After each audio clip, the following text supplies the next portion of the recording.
When I started this channel, I knew I was going to have to deal with copyright issues. Any YouTuber who talks about movies has to, but since we have pretty broad fair use laws in this country, thankfully we don't have to worry about that too much. Adam from Your Movie Sucks does a great video on fair use and how to apply it and how to use it.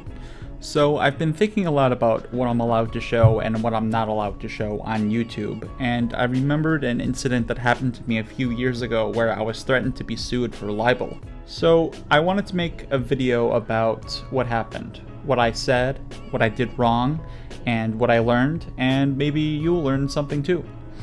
So in March of 2015, I went to my local movie theater to see something, and before the movie played, a trailer for a local film called Pilot Error played. It just looked like your typical little indie film, but something seemed a little off, and it was the music. It seemed very familiar, and when I got home, I realized what it was. There is a musical cue in the trailer that sounds a heck of a lot like a song from the score of the movie Inception. Now, I'm not making any accusations here in this video, but just to show what I'm talking about, I'm gonna show a little comparison of the two songs so you see what I'm talking about.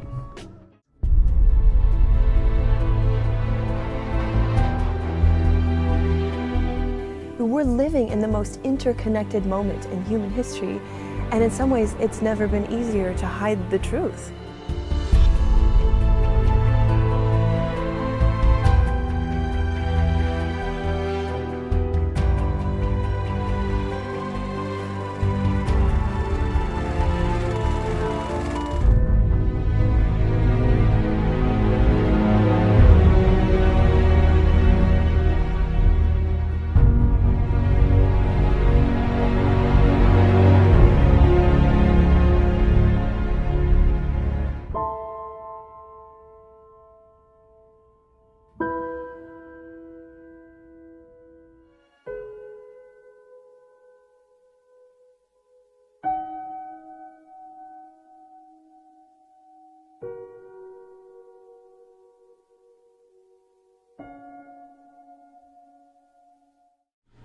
I just thought this was interesting, and I showed it to a friend of mine who was a music major, and he said, yeah, this is very similar. It has the same chords, it has the same chord progression, and the same style and everything. It's very similar. And so I wrote a little blog about it, and my blog was very, very little. I don't think anybody even read it. It was just for me to sort of express ideas. So here's what I wrote in my blog post. I recently saw a trailer for a new indie film called Pilot Error, which was filmed in the Midwest. While I do believe in supporting local indie films, I couldn't help but notice how similar the music was to Inception. Now, this next part wasn't originally in my blog post. I added it later after the conversation I had with the filmmaker that I'll talk to you about in a second. Please note, this is a statement of my own opinion. Do not interpret this as fact or threat. From the 1 minute 30 second mark of the trailer, the music is dangerously similar to Hans Zimmer's song Time from Inception. What do you think? And again, this was just a fun little thought I had, and I thought I'd put a little something on my blog, and I shared it on Facebook, and I just was like, hey, isn't this interesting that the small local film seems like it's using music from Inception, but it's not the exact same music. And then, just a few days after I posted that, I got a response from one of the filmmakers, and for the sake of privacy, I'm going to leave his or her name anonymous. Here's what they wrote to me. I see that you have published your libelous, defamatory, and completely false assertion about Pilot Error. Now, right off the bat, I was like, this person's being a little aggressive, but let's move on. Nothing you are saying is true, and you are attempting to damage this film with false assertions. If you don't take down the article you published today, making these libelous assertions and issue a public retraction, I will be forced to take legal action against you. I sincerely hope that won't be necessary. I was a little scared, but I felt confident that I didn't really say anything wrong. I said, I apologize for the misunderstanding. I did a poor job clearly defining this post as my opinion and my opinion alone. I will change the article to do so. Under legal definition, libel is only committed when false information is published as being fact. I do not wish to damage your film. I thought that would be the end of it. I thought what I did wrong was not clearly state my opinion, which is what I should have done. But there's something else I did wrong, which I will explain in a minute. They responded with, "You need to also take down our copyrighted trailer from your website. You do not have permission to publish it on your website. Please consider this my takedown notice under the Digital Millennium Copyright Act." I have no idea what that is. What you are saying is absolutely and totally false and damaging to our small company and our artists. Now, when I read that, I thought, he must think that I'm right. Otherwise, why would he say that? But that's besides the point. I'm not saying that's what he did. I'm just telling you what was going through my head when I first read this. I expect to hear back from you immediately. If not, you will force me to take action against you, which I hope is not necessary. Now again, the thought going through my head was that he was being very aggressive, and it was making me feel like I might have been right, so I didn't really want to take down my post.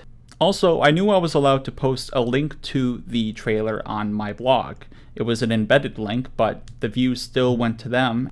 Not only was it a YouTube video that I embedded, but they allowed it to be embedded. When you upload a video, you can check a box saying if you allow this video to be embedded or not. So I was allowed 100% to put that trailer on my blog. There was nothing wrong with that, and I knew that. So this is what I wrote. I am permitted to post any public YouTube video under fair use. I'm sorry if my opinion may be damaging to your company, but if the similarity I noticed isn't true, there should be nothing to worry about. I think that scared him a little bit, because when I wrote that, I thought, I'm right. I'm totally right. This is what happened. Their composer totally ripped off Hans Zimmer, and they used it in their movie, and now he's trying to cover it up. And maybe he didn't know that. If that's assumed that's true. Maybe he didn't know that that's what happened, and maybe he's just trying to defend his movie, which he's perfectly allowed to do. But that's not what I'm saying is true, if that makes sense. I'm just saying that's what was going through my head at the time. He responded, "The Fair Use Act does not extend to misappropriation of copyrighted material used for the purpose of libel or slander, and you are engaged in both." By the way, slander is spoken word and libel is written word, so if anything, I was committing libel and not slander. Anyways, you are publishing lies based on your own imagination, not fact. There is no truth to what you are alleging, and you do not have any right to post our trailer for the mere purpose of damaging our film and injuring the reputation of our composer. I'll give you another couple hours to take down our trailer from your site before taking immediate action against you. Clearly, you don't know what you're talking about when it comes to either copyright or fair use. I look forward to hearing you by the end of the day. Again, very heated. I was scared. At the time, I was attending school for journalism, so I thought I knew what I was doing. So I talked to my professors and asked them for advice, and they just told me to take it down. It's not worth the hassle. And that's what I ended up doing. So I wrote, "I'm sure you'll be relieved to hear I've taken the post down. However, I'm still positive I have every right to post my opinion. I talked to many professionals before making the decision to take down the post. I'm still a student in journalism, and this has been my first battle with a legal threat. On one hand, I really wanted to take it down just to get it over with. On the other hand, I wanted to exercise my right to express my opinion. If I were working for a larger website, or if I had a more personal relationship with the subject matter, I would probably not have taken it down. I simply don't have the money or time to fight you. It's a shame that me, just a personal blogger, could threaten your film so much. I have nothing against your film. I never intended to damage it, or your composer. I'm sorry I put you through all this stress. I never wished this to happen. To me, this has evolved from a matter of law to a matter of ethics, and as I wish to be fair, I took the post down. For the rest of my life, I will remember this email thread as a symbol that freedom of speech isn't always free. Cheers." I know, poetic, right? Looking back at my original post, I see what I did wrong. And I can explain it with one word. Dangerously. And the title, I wrote, "Pilot Error Score is dangerously similar to Inception. The music is dangerously similar to Hans Zimmer's song Time from Inception." Dangerously. Dangerously sort of implies that they're doing something wrong, that they stole content, that they're doing something illegal. I shouldn't have wrote that. The tone of the post should have been something like, "Hey, this is interesting. Take a look at this. What do you think?" And that, I think, would have been fine. Maybe I could have mentioned how big Hollywood movies use temp music from other films to score their movie. The YouTube channel Every Frame of Painting did an excellent video on this. In that video, he says that there's only one notable time that somebody actually got sued for making their music too similar to the temp music of a former movie. So I should have taken it from that angle. I shouldn't have implied that these local filmmakers were doing something wrong. It should have been more nuanced, maybe talking about where you draw the line in temp music and how close it is to the original. If this would have had gone to court, I don't know if I would have won or not. My blog was so small that I don't think I would have been charged with anything. But I don't know. What I do know is that I won't make this mistake again. I gotta be more careful about what I say, and more specifically, the words that I say, what I imply. I'm guessing this is something a lot of people have to deal with on a daily basis, and it is a struggle. It's scary. And not a lot of people can afford legal battles, so they end up just taking things down. I don't think what this filmmaker did was wrong. I think he was within his right to try to protect his film. But I also think that if he does believe that what I was saying was false, he should have just let it go. The truth will rise to the surface.